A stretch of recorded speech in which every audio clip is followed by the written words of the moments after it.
blasphemy and our response. اس میں صرف عرض یہ کرنا ہے کہ نبی کریم صلی اللہ علیہ وسلم کا مذاق اڑانا بعض بد نصیبوں کا شیوا ہے۔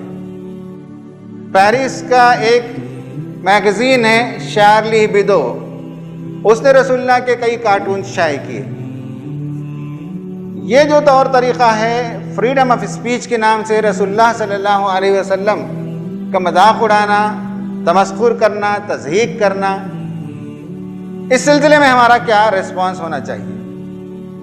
سیرت کو جاننے کا سب سے مستند ترین ذریعہ قرآن مجید ہے۔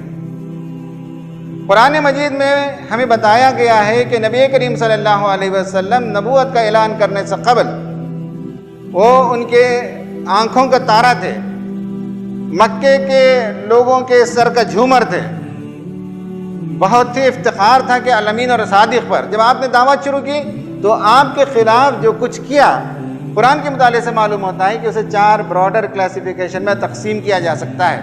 نمبر 1 یہ کہ آپ کی ذات کو تضحیک اور تمسخر کا نشانہ بنایا گیا۔ نمبر 2 یہ کہ قرآن مجید یہ آپ کی باتوں سے سننے سے لوگوں کو روکا گیا۔ تیسرا طریقہ ان کا تھا وہ ہے آپ کی بنیادی تعلیمات کے خلاف کٹ حجتی کرنا۔ اور نمبر 4 یہ ہے کہ قرآن جو خدا کا کلام ہے اسے مشکوک بنا کر لوگوں کے سامنے پیش کرنا۔ یہ 4 ان کا طور طریقہ تھا۔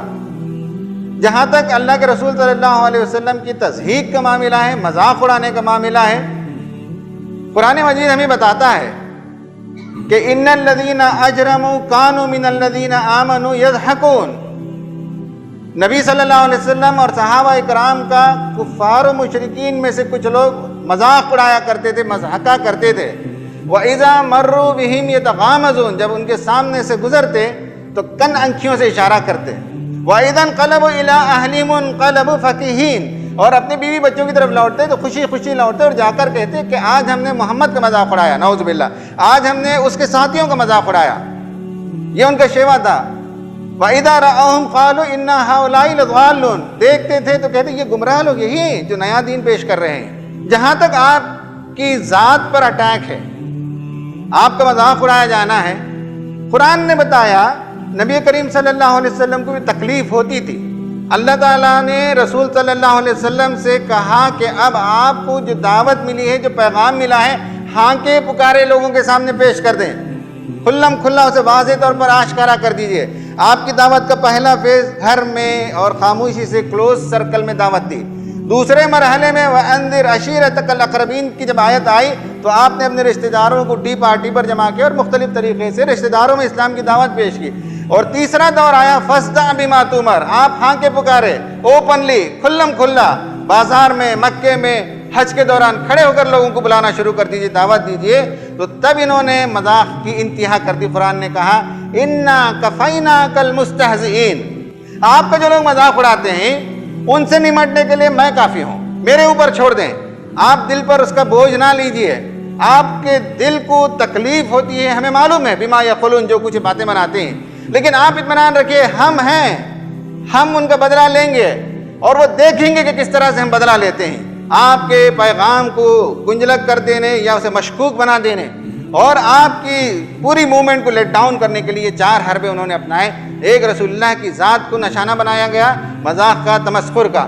دوسرے نمبر پر نبی کریم صلی اللہ علیہ وسلم کی دعوت کو سننے سے، آپ کے کلام کو سننے سے لوگوں کو روکنے کے لیے وہ الٹرنیٹیوز لاتے تھے اور گانوں کی مجلس سجاتے تھے۔ اور تیسرے نمبر پر نبی کریم صلی اللہ علیہ وسلم کی دعوت جیسے توحید ہے، رسالت ہے، آخرت ہے، ان سب پر اعتراضات قرآن کے اندر آپ دیکھ لیں گے کہ لوگ اعتراض کرتے تھے۔ اور چوتھے نمبر پر آپ کا لایا ہوا کلام خود مشکوک ہو جائے لوگوں کے سامنے، اس کی وہ تمنا کرتے تھے، اس کی وہ کوشش کرتے تھے۔ بہرحال وہ کامیاب نہیں ہوئے۔ ہم کو کرنے کے 2 کام ہی، نمبر 1 ہے کہ قانون کو کبھی ہاتھ میں نہیں لینا چاہیے، جو پیسفل میتھڈز ہیں اس کے ذریعے سے ہمیں احتجاج ضرور کرنا چاہیے اور اس بات کا مطالبہ کرنا چاہیے کہ کوئی ایسی قانون سازی ہو جائے جس میں مذہبی شخصیتوں کو مذاق کا نشانہ نہ بنایا جائے، اس سے قوموں کے جذبات مجروح ہوتے ہیں۔ اور دوسرے نمبر پر ہمیں مہم چلا کر رسول اللہ کی ذات کا تعارف کرانا چاہیے۔ اللہ تعالیٰ سے دعا دعا ہے کہ ہمیں نبی کریم صلی اللہ علیہ وسلم سے جو عقیدت اور محبت ہے اس کے تقاضے کے تحت آپ کے پیغام کو دوسروں تک پہنچانے کی توفیق عطا فرمائے. آمین. وآخر دعوانا ان الحمد للہ رب العالمین.